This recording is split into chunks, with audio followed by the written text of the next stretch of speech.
Let's read. From Babylon to Timbuktu, page 90. Yes. By what factors can we explain the emergence of black Hebrew hegemony in leadership over the indigenous tribes? The answer is simple. The Jews came into the western Sudan from northern and eastern Africa as a result of a chain of commercial and persecutory migrations. The Jews had settled among the civilized people throughout the ages. They adopted new methods from other people and left their material, education, and moral imprint among the people with whom they resided. For many centuries, the Hebrews had to employ great physical and psychological initiative. They could not afford to be complacent or apathetic. They were hated, so apathy could mean cultural stagnation or death. The Jews imported into the western part of Africa a superior material, education, and moral culture soon after 300 AD. And this cultural advancement was not duplicated nor exceeded until the ascendancy of the Mohammedan leader Mansa Kakan Musa of Mali in 1312. So you're talking about around the 4th century. In the 4th century, we were really doing some great things over in Africa. We were now those 1 million Jews have procreated. Now we're setting up moral systems all throughout Africa. Now the Romans the whole time is looking at a way of how to take us down, knowing, okay, we found them there, but they're too many in number at this time. Right? Read. In the 3rd and 4th centuries AD, the Africans on the west coast did not possess the cultural superiority of the Africans on the north and east coast. The black Jews had an advantage over the African tribes. We had an advantage over those indigenous tribes of Africa who were Hamites. Read. They carried their culture. We had our culture. History. History. Laws. And written records with them. Our written records and scriptures were with us. That's why when they enslaved us in the New World, they killed the aged men so that they can re-educate the children.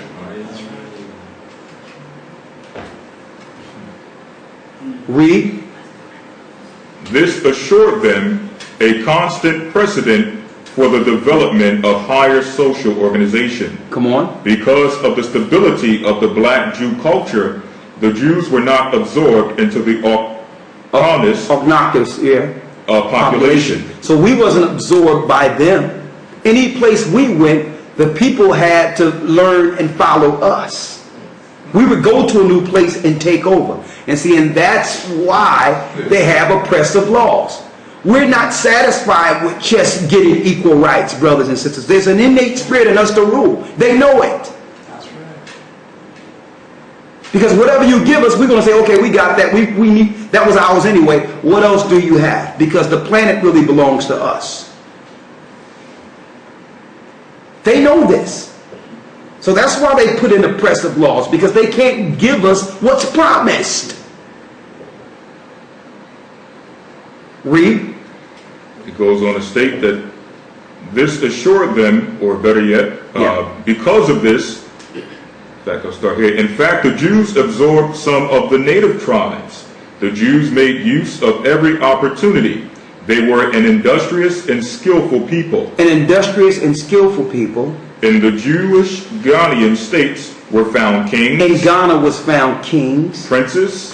Governors. Generals. Secretaries. Treasurers. Revenue agents. Judges. Architects. Engineers. Doctors. Historians. Language interpreters. Many languages. Mathematicians. Jewelers. Sculptors. Masons. Carpenters. Painters of art. Keep on. Goldsmiths. Keep on. Leatherworkers. Keep on. Potters. Come on. Armorers. Come on. Saddlers. Come on. Blacksmiths. Yeah. Agriculturalists. Don't stop. Etc. He had to say etc. This was already in Africa, brothers and sisters. So they'll make you think that they got some people with bones in their noses swinging through trees and civilize them. That's part of their programming. Let me tell you, when they came and got us, they knew exactly what they were getting. The builders of Egypt. the builders of every great empire with ingenuity and have the blessings of Abraham with them. And wherever these people go, by default, the land would be blessed. America was nothing until we got there. And I used to wonder, nothing really made sense until I got the truth. I was even in school where they do the Black History Month thing. They told me about this slave that came up with the cotton gin. I'm like, what school did he go to in slavery to learn to make a cotton gin? Right. You understand? The slave master didn't teach him that. I'm like, so he sat there and looked at people picking cotton and said, listen, I'm not dealing with picking these seeds out of this. And came up with a machine that the plantation owner patented and sold to all the other plantations. And didn't give him nothing. Didn't give him nothing. But a pat on the back. Thank you. Cotton gin. And it spit all the seeds out and made the cotton, it fluffed the cotton and moved all the seeds. And then I'm reading this story. You know what? They knew that we were dealing with ingenuity, machinery, and all that in Africa. And took all of our inventions and put and stamped their name on it. They had us believe that Ben Franklin discovered electricity with a kite, a string, and a key. When we were dealing with electricity, the polarizations of the earth, even way back when, understanding that the earth has its own energy. And they try to get things from Nick Tesla, making him the best inventor ever. Let me tell you, Nikola Tesla was a nothing. Nick Tesla. He was only tapping into what we were doing in Africa already. But you can't tell slaves that, because why? If they know that they have all these things within themselves, well, what do we need you for? If we were doing all this, why do we need you? These were Hebrews who had everything. But they had to take all that ingenuity, right? Because they needed it to build a new world. But they had to make sure Judah would have what? Amnesia. We need your ingenuity. We need your strength, your mental prowess. We need how you think. We need you to even pray to your God to help you, because we can financially benefit from the gifts of your hands. But we can't tell you who you are, because you'll start thinking about using that for yourselves. You'll start coming together. You'll understand the power in you, and you'll realize we've been using you the whole time. We've just been setting up corporations to use you. Oh yeah, I've got a record company. Okay, y'all can sing, dance, do the music, make the beats, do everything. We'll distribute, we'll own all your copyrights, and we'll own all your royalties, we'll own everything. But you're really the company. Yeah, we'll set up a restaurant.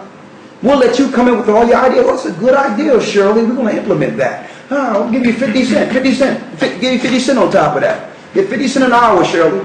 Thank you. And have us slaving all up in their kitchen.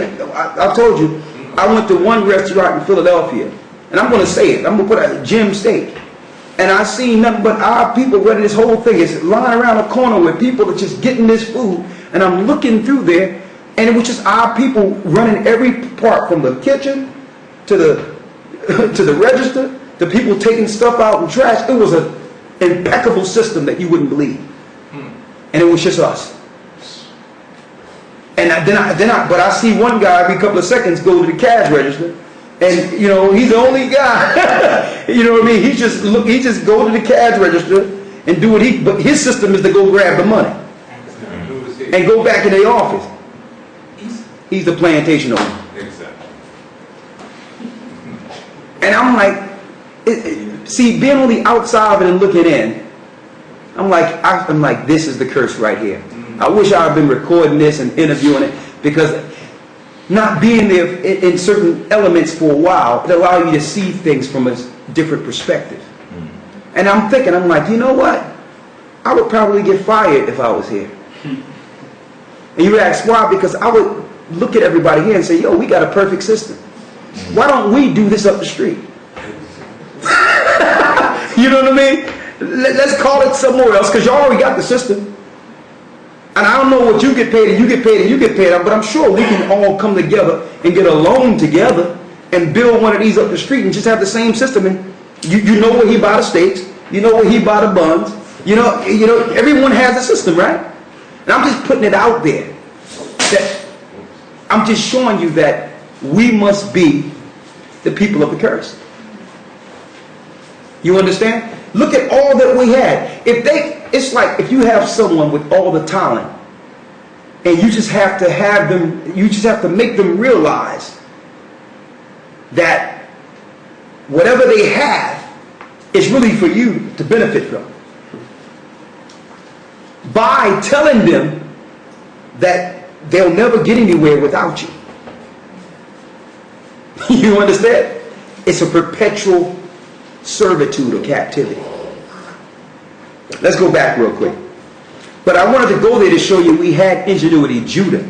Now, the same thing. When we went into Africa, Judah was king. Like Ghanaians had tribes of kings. The majority of the priests were who? Levites. The majority of those that we were sending to war or to protect our borders were Benjamin. So we kept the families the same as it was, divided according to Scripture. The same way today, that when these guys are looking for some type of guru or some sorcerer to operate and do sacrifices for them, I just seen the show last night. Who do they go to? They go to Levi to do certain offerings for them and all that on the left-hand side. I'm going to go into that next week. We were still divided the same way. So we didn't lose our family line. Judah was kings. Levi was still doing the priesthood, but they started going off with it. And Benjamin were over the armies and over the protection of our nation. It never changed. Every place in West Africa was like that. So they knew who to get. So if they say, listen, well, this family, he's kingship, he's deal with this, that, and the other, then they would go purchase that because they needed someone with that type of mindset. Okay, I'm gonna have his children be overseers over certain things because it's in their bloodline to rule. So they'll be the taskmasters.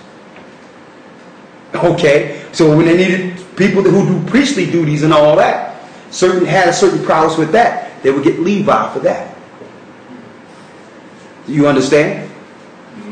So I'm going to go into that with Levi next week and Benjamin the week afterwards. Let's read. So from Babylon to Timbuktu, page 90. Yes.